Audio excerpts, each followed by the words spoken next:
Hello everyone. The new bar in the Frasier reboot explains why it is preferable for Frasier Crane to hang out there rather than going back to Cheers. 30 years after leaving for his hometown of Seattle, Kelsey Grammer's snobbish therapist has returned to Boston.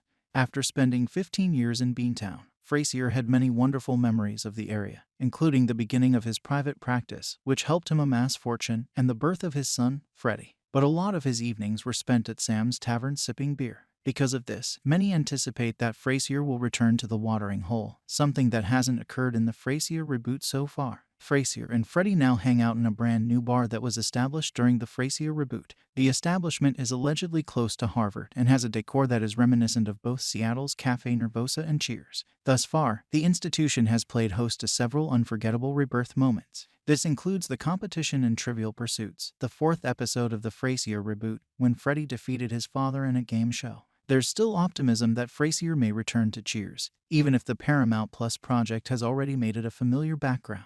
Nevertheless, there's a deeper significance to the new bar, which supports Frasier's preference for it, in contrast to the namesake of Cheers and Cafe Nervosa from the original Frasier series.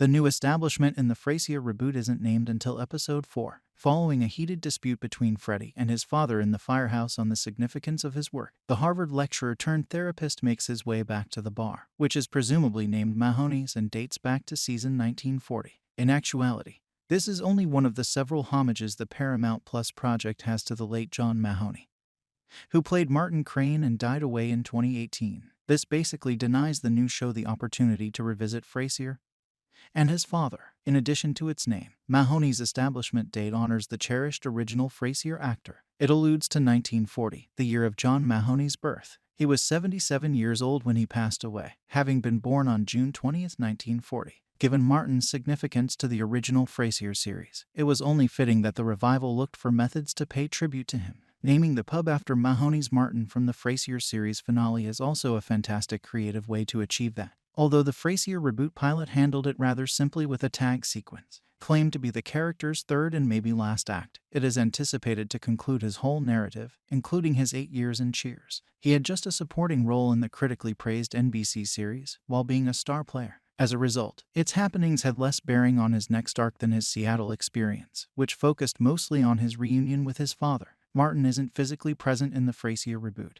but his influence is still felt greatly since Frasier adopts the role of a father who is trying to get back in touch with his kid. There are several similarities between Frasier's friendship with Martin and the central plot of the Frasier reboot, which was inspired by the original show. Freddy has his parents' degree of intelligence, but other from that, he resembles his grandpa more. When it comes to trying to be a good parent, Frasier tries to follow in his father's footsteps. This serves as his yardstick while he rebuilds his relationship with his own kid. Paying tribute to Cheers comes after recognizing Martin and his legacy, since the core premise of the Frasier relaunch naturally makes them a significant narrative element in the revival. Even while Martin's influence on Frasier is a central subject in the reboot, the character's past should not be completely ignored. It's also significant that the new Frasier makes reference to Frasier's experience at Cheers, particularly in light of his return to Boston. He already discussed his time spent hanging out at a certain bar on his last visit to Beantown in the pilot. But other than that, he hasn't reopened Sam's bar. Cheers to him reuniting with his former bar pals, in addition to maybe going back to the legendary establishment.